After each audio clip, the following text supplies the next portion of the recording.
Tech study channel पर आप सभी का स्वागत है। सबसे पहले आप लोगों को 72वें गणतंत्र दिवस की हार्दिक शुभकामनाएं। सभी को हैप्पी रिपब्लिक डे। आज इस वीडियो में हम RAC trade theory second year का एक मॉडल पेपर करेंगे, जो कि सेकेंड ईयर के स्टूडेंट्स हैं उनका इस बार कंप्यूटर बेस्ड टेस्ट होगा। एनसीवीटी 2021 में जो एग्जाम्स हो रहे हैं तो उसका एक मॉडल पेपर करेंगे। ये 50 क्वेश्चन का पेपर होगा। इसको आप पूरा देखिए, ये आपके लिए बहुत ज़्यादा इंपॉर्टेंट हो सकता है आपके एग्जाम के लिए। तो आइए देखते हैं। पहला क्वेश्चन यहाँ पे, आइस क्यूब क्लियर क्यों दिखते हैं? पानी धीरे धीरे जमता है, पानी परतों में जमता है, पानी पूरा एक साथ जमता है, या इनमें से कोई नहीं? तो राइट आंसर आपका आइस क्यूब क्लियर दिखते हैं क्योंकि पूरा पानी एक साथ जमता है, ऑप्शन सी। क्वेश्चन नंबर 2 है, इनमें से किस कारण से फ्रीजर में अत्यधिक फ्रास्ट हो जाता है, हो सकता है? रेफ्रिजरेंट जिसका प्रेशर कम हो गया हो, बाहर का तापमान अत्यधिक होना, फ्रीजर डोर का ठीक से ना सील होना, या इनमें से कोई नहीं? राइट आंसर आपका ऑप्शन सी, फ्रीजर डोर का ठीक से ना सील होना। अगर फ्रीजर का डोर ठीक से नहीं सील होगा तो उसमें फ्रास्ट अधिक होंगे। क्वेश्चन नंबर 3 है, वह वस्तु क्या कहलाती है जिसका विभवांतर यानी पोटेंशियल डिफरेंस उस वस्तु तथा पृथ्वी के मध्य होता है? सजीव, अर्थ इलेक्ट्रोड, मृत, या रेजिस्टेंस एरिया? तो ऐसी वस्तु को हम क्या बोलते हैं? सजीव। क्वेश्चन नंबर 4 है, फर्मेंटेशन स्टार्च तथा शुगर को सूक्ष्म जैविक रूप से किसमें रूपांतरित करने की प्रक्रिया होती है? मोल्ड में, एंजाइम में, बैक्टीरिया में, या अल्कोहल में? राइट आंसर आपका अल्कोहल में। क्वेश्चन नंबर 5 है, डीप फ्रीजर के भीतर अत्यधिक फ्रास्ट जमा होने का क्या प्रभाव होता है? फ्रीजर का तापमान कम हो जाता है, खाद्य सामग्री बर्बाद हो जाती है, इंसुलेशन के रूप में कार्य करता है, भोजन को ताज़ा रखता है? राइट आंसर आपका यहाँ पे बी, खाद्य सामग्री बर्बाद हो जाती है। क्वेश्चन नंबर 6 है, फिल्टर ड्रायर स्पेस को हटाता है, तेल, नमी, अम्ल, या स्लज? राइट आंसर आपका यहाँ पे सी, अम्ल यानी एसिड। फिल्टर ड्रायर जो है वो एसिड को हटाता है। क्वेश्चन नंबर 7 है, बायोमेटेलिक स्ट्रिप्स दो भिन्न भिन्न धातुओं से बने होते हैं जिसमें से प्रत्येक में तापीय विस्तार की दर भिन्न भिन्न होती है। इनका उपयोग किस में किया जाता है? थर्मोस्टेट में, हीट इंजन में, प्रेशर कुकर में, या प्रेशर गेज में? राइट आंसर आपका यहाँ पे थर्मोस्टेट में। तो जो बायोमेटेलिक स्ट्रिप्स होती हैं अलग अलग धातुओं की, उसका हम क्या बनाते हैं? थर्मोस्टेट। क्वेश्चन नंबर 8 है, आप पिस्टन को अलग करने के लिए इनमें से किसे खोलेंगे? अगर आपको पिस्टन को अलग करना है आप किसको खोलेंगे? हेड बोल्ट को, कनेक्टिंग रॉड को, वॉल प्लेट को, या गजन पिन को? राइट आंसर आपका यहाँ पे डी, गजन पिन को। सबसे पहले हम गजन पिन को खोलेंगे। क्वेश्चन नंबर 9 है, एरिएटेड सिस्टम की तुलना में क्लोज सिस्टम में ऑक्सीजन कंसंट्रेशन होता है कम, अधिक, एक समान, या थोड़ा बहुत अधिक? राइट आंसर आपका कम, यानी जो क्लोज सिस्टम होगा उसमें ऑक्सीजन कंसंट्रेशन क्या होगा? कम होगा।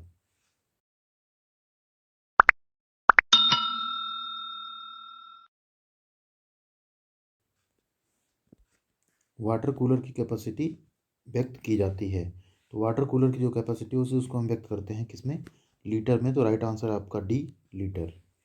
क्वेश्चन नंबर 11 है, फ्लोट असेंबली का उपयोग किया जाता है। जो फ्लोट असेंबली उसका हम उपयोग कहाँ करते हैं? उसका उपयोग हम करते हैं स्टोरेज कूलर में। तो आपका राइट आंसर यहाँ पे D, storage cooler.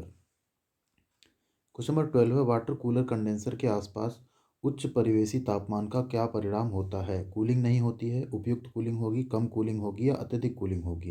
Right answer आपका यहाँ पे उपयुक्त कूलिंग होगी। अगर हम आसपास उच्च परिवेशी तापमान रखें तो हमारी जो कूलिंग होगी क्या होगी? वो उपयुक्त होगी। क्वेश्चन नंबर 13 है, suction liquid line heat exchanger का उपयोग करने से कंडेंसर से निकलने वाला रेफ्रिजरेंट बन जाता है?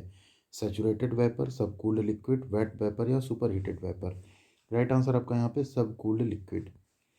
क्वेश्चन नंबर 14 है, अनेक रेफ्रिजरेशन सिस्टम्स में प्रयुक्त होने वाली सामान्य एक्सेसरी है? Liquid receiver, compressor, capillary tube, या इनमें से कोई नहीं? राइट आंसर आपका यहाँ पे लिक्विड रिसीवर। क्वेश्चन नंबर 15 है, आइस प्लांट के लिए प्लांट की पाइपिंग किससे बनी होनी चाहिए? तांबे से, ब्रांज से, स्टील से, या पीतल से? तो आइस प्लांट के लिए जो पाइपिंग हो बनी होनी चाहिए हमारी स्टील से। राइट आंसर होगा आपका option C, steel. Question number 16 है, रेफ्रिजरेशन साइकिल में सब कूलिंग यानी रेफ्रिजरेशन साइकिल में सब कूलिंग क्या होती है, क्या करती है? सीओपी में वृद्धि करती है, कंप्रेसर पावर में वृद्धि करती है, इवेपोरेटर में सुपर हीटिंग में वृद्धि करती है, या इनमें से कोई नहीं? राइट आंसर आपका यहाँ पे सीओपी में वृद्धि करती है। क्वेश्चन नंबर 17 है, निम्न में से क्या पॉजिटिव डिस्प्लेसमेंट टाइप कंप्रेसर नहीं है? Rotary when compressor, rotary screw type compressor, centrifugal compressor, या एकॉस्टिक कंप्रेसर? राइट आंसर आपका यहाँ पे सी, सेंट्रीफ्यूगल कंप्रेसर। ये क्या है? डिस्प्लेसमेंट टाइप का कंप्रेसर नहीं है। क्वेश्चन नंबर 18 है, नमी के अवशोषण के लिए फिल्टर ड्रायर में भरा जाता है? कोयला, सिलिका जेल, रेत या चाक? तो नमी की अवशोषण फिल्टर ड्रायर में क्या भरते हैं? Silica gel. क्वेश्चन नंबर 19 है, फिल्टर ड्रायर में फ्रॉस्टिंग का क्या कारण है? कटआउट पोजीशन में थर्मोस्टेट, उच्च वोल्टेज, चोक होना या निम्न वोल्टेज? राइट आंसर आपका यहाँ पे सी, चोक होना। अगर फिल्टर ड्रायर में फ्रॉस्टिंग हो रही तो रीजन क्या है उसका? चोक होना। क्वेश्चन नंबर 20 है, निम्न में से कौन सी प्रक्रिया कूलिंग टावर में पानी को ठंडा करती है? कंडेंसेशन, एवेपोरेशन, रेडिएशन या कंडक्शन? राइट आंसर आपका यहाँ पे radiation. Question number 21, cooling water treatment formulation निम्न के लिए डिजाइन किए जाते हैं? स्केल फॉर्मेशन को न्यूनीकृत करने के लिए, डिपोजिशन कंट्रोल में सहायता करने के लिए, संक्षारण को न्यूनीकृत करने के लिए या उपरोक्त सभी के लिए? राइट आंसर आपका यहाँ पे उपरोक्त सभी के लिए। क्वेश्चन नंबर 22 है, HC रेफ्रिजरेंट्स में GWP होता है 10 तक, 100 तक, 1000 तक या इनमें से कोई नहीं? तो यहाँ पे आपका राइट आंसर होगा 100 तक यानी 100 तक। क्वेश्चन नंबर 23 है, विजिबल कूलर के इवेपोरेटर में निम्न दाब होना चाहिए? 0.5 बार से अधिक, वायुमंडलीय दाब से अधिक, वायुमंडलीय दाब के बराबर या इनमें से कोई नहीं? राइट आंसर आपका यहाँ पे वायुमंडलीय दाब से अधिक। क्वेश्चन नंबर 24 है, विजिबल कूलर ऐसा रेफ्रिजरेंट का उपयोग करता है जिसमें निम्न होता है? CI परमाणु, H परमाणु, HC तथा F परमाणु या इनमें से कोई नहीं? राइट आंसर आपका यहाँ पे H परमाणु। क्वेश्चन नंबर 25 है, कूलिंग टावर की रेंज होती है? तो कूलिंग टावर की जो रेंज होती है उसको हम बोलते हैं भीतर प्रवेश करने वाले गर्म पानी तथा बाहर निकलने वाले ठंडे पानी के बीच का जो तापमान में अंतर होता है, टेम्परेचर डिफरेंस होता है, उसको हम क्या बोलते हैं? कूलिंग टावर की रेंज बोलते हैं। क्वेश्चन नंबर 26 है, R717 के रासायनिक सूत्र में संख्या में फ्लोरीन परमाणु पाए जाते हैं? तो इसमें कितने परमाणु पाए जाते हैं फ्लोरीन के? तो वो आपका राइट आंसर है 0। क्वेश्चन नंबर 27 है, कोल्ड स्टोरेज प्लांट निम्न का रेफ्रिजरेंट के रूप में उपयोग कर सकता है? अमोनिया का, वायु का, जल का या ये सभी? राइट आंसर आपका यहाँ पे डी, ये सभी। क्वेश्चन नंबर 28 है, डीप फ्रीजर में सर्वाधिक सामान्य रूप से इस्तेमाल किया जाने वाला इंसुलेटिंग मटेरियल है? PUF, थर्मोकोल, कॉर्क या ग्लास वूल? राइट आंसर आपका यहाँ पे ए, PUF। क्वेश्चन नंबर 29 है, बॉटल कूलर स्पेस रेफ्रिजरेंट का उपयोग करते हैं? CFC, HCFC, प्राकृतिक या HC? राइट आंसर आपका यहाँ पे डी, HC। क्वेश्चन नंबर 30 है, जल की अस्थायी कठोरता को के द्वारा हटाया जा सकता है? उबाल के, छान के, रासायनिक उपचार या इनमें से कोई नहीं? तो जो अस्थायी कठोरता उसको हम बॉयल करके यानी उबाल कर हटा सकते हैं। राइट आंसर आपका ए, उबालने से। क्वेश्चन नंबर 31 है, कैपिलरी ट्यूब का उपयोग के मध्य होता है? कंप्रेसर एवं कंडेंसर, इवापोरेटर एवं कंप्रेसर, इवापोरेटर एवं कंडेंसर या इनमें से कोई नहीं? राइट आंसर आपका सी, इवापोरेटर एवं कंडेंसर के बीच। क्वेश्चन नंबर 32 है, सेंट्रीफ्यूगल AC प्लांट निम्न में से किस एक्सटेंशन डिवाइस का उपयोग करता है? Automatic expansion valve, thermostatic expansion valve, capillary tube या high side float valve? Right answer आपका यहाँ पे B, thermostatic expansion valve.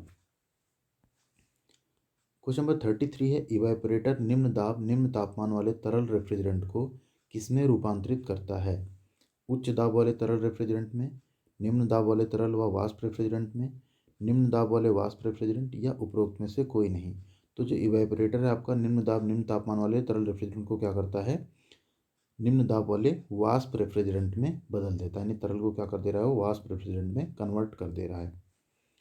Question number 34 है, suction line, liquid line, heat exchanger कम क्षमता वाले रेफ्रिजरेशन सिस्टम में वांछित है क्योंकि?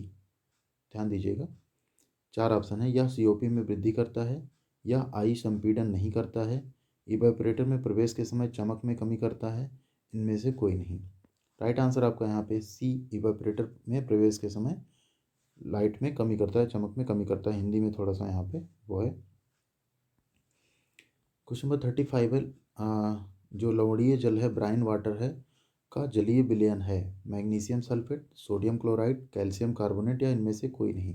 तो आपका राइट आंसर है यहाँ पे बी, सोडियम क्लोराइड, NaCl जिसको हम बोलेंगे। क्वेश्चन नंबर 36 है, घरेलू रेफ्रिजरेटर के सिद्धांत पर कार्य करते हैं? घरेलू रेफ्रिजरेटर आपका किस सिद्धांत पे काम करता है? Vapour compression cycle, vapour observation cycle, diesel cycle या इनमें से कोई नहीं? राइट आंसर आपका ए, वेपर कंप्रेशन साइकिल, यानी हमारे जो घरों में रेफ्रिजरेटर है वो किस पे काम करेगा? वेपर कंप्रेशन साइकिल पे। क्वेश्चन नंबर 37 है, वॉक इन कूलर वे के रेफ्रिजरेशन सिस्टम है जिनके क्षेत्रफल की रेंज होती है? यानी वॉक इन कूलर ऐसे रेफ्रिजरेशन सिस्टम है जिनका क्षेत्रफल की रेंज क्या होती है? 2 वर्ग फीट से 5 वर्ग फीट, 5 से 10 वर्ग फीट, 10 से 30 वर्ग फीट या 30 वर्ग फीट से 10,000 वर्ग फीट के मध्य। आपका राइट आंसर है 30 वर्ग फीट से 10,000 वर्ग फीट के मध्य। क्वेश्चन नंबर 38 है, कोल्ड स्टोरेज में सर्वाधिक प्रचलित रूप से प्रयुक्त होने वाली इंसुलेटिंग सामग्री है पीयूएफ, थर्मोकोल, कॉर्क या ग्लास वूल। राइट आंसर आपका यहाँ पे ए पीयूएफ। क्वेश्चन नंबर 39 है, कोल्ड स्टोरेज प्लांट में स्पेस की पाइपिंग प्रयुक्त होती है तांबे की, कांसे की, स्टील की या पीतल की। राइट आंसर आपका यहाँ पे स्टील की, यानी कोल्ड स्टोरेज प्लांट में जो पाइपिंग होगी किसकी होगी, स्टील की होगी। क्वेश्चन नंबर 40 है, रेफ्रिजरेशन साइकिल में वाष्पीकरण निम्न प्रक्रिया होती है। रेफ्रिजरेंट के स्थिर तापमान पर होती है, रेफ्रिजरेंट के स्थिर दाब पर होती है, रेफ्रिजरेंट के दाब की प्रक्रिया में वृद्धि करने वाली या उपरोक्त में से कोई नहीं। यहाँ पे आपका राइट आंसर है बी, रेफ्रिजरेंट के स्थिर दाब पर होती है। ये क्वेश्चन बहुत ज़्यादा इंपॉर्टेंट है आपके लिए। अगर आपको इसमें लगती है कि आपको आरएसी की और वीडियो चाहिए तो आप कमेंट में हमको बता सकते हैं, और वीडियो भी हम बना देंगे। आगे देखते हैं क्वेश्चन नंबर 41 है, स्क्रॉल कंप्रेसर में डिस्चार्ज एवं सक्शन दोनों पार्ट बाह्य परिधि पर स्थित होते हैं। डिस्चार्ज एवं सक्शन दोनों पोर्ट केंद्र के निकट स्थित होते हैं। सक्शन पोर्ट केंद्र में तथा डिस्चार्ज पोर्ट बाह्य परिधि पर स्थित होता है, या डिस्चार्ज पोर्ट केंद्र में तथा सक्शन पोर्ट बाह्य परिधि पर स्थित होता है। तो जो आपका स्क्रॉल कंप्रेसर होता है उसमें डिस्चार्ज पोर्ट जो तो आपका सेंटर में रहता है, लेकिन जो सक्शन पोर्ट है वो कहाँ पे होता है, बाह्य परिधि पे स्थित होता है। पोजीशन उसकी वहाँ होती है बाह्य परिधि पर। क्वेश्चन नंबर 42 है, ऊष्मा का स्थानांतरण होता है स्पेस से इवेपोरेटर की ओर, इवेपोरेटर से स्पेस की ओर, स्पेस से इवेपोरेटर की ओर तथा इवेपोरेटर से स्पेस की ओर दोनों, इनमें से कोई नहीं। राइट आंसर आपका यहाँ पे ए, स्पेस से इवेपोरेटर की ओर। क्वेश्चन नंबर 43, वह कंडेंसर जो पानी तथा वायु दोनों के द्वारा ठंडा किया जाता है कहलाता है air cooled condenser, water cooled condenser, A and B दोनों, इवेपोरेटिव कंडेंसर। राइट आंसर आपका यहाँ पे डी, इवेपोरेटिव कंडेंसर। तो यहाँ पे कंफ्यूज नहीं होना है कि ए और बी दोनों नहीं करना है आपको, कैसा होगा, इवेपोरेटिव कंडेंसर होगा। तो ये आप इसको मार्क कर सकते हैं स्टार, ये क्वेश्चन आपका बहुत इंपॉर्टेंट है। क्वेश्चन नंबर 44 है, कंप्रेसर का मुख्य कार्य है। तो यहाँ पे कंप्रेसर का मुख्य कार्य क्या होता है, रेफ्रिजरेंट के दाब में वृद्धि करना, रेफ्रिजरेंट के तापमान में वृद्धि करना, रेफ्रिजरेंट के दाब तथा तापमान दोनों में वृद्धि करना, या रेफ्रिजरेंट का अति तापन करना। राइट आंसर है रेफ्रिजरेंट के दाब तथा तापमान दोनों में वृद्धि करना। क्वेश्चन नंबर 45 है, क्लीयरेंस रेशियो को निम्न अनुपात से परिभाषित किया जाता है।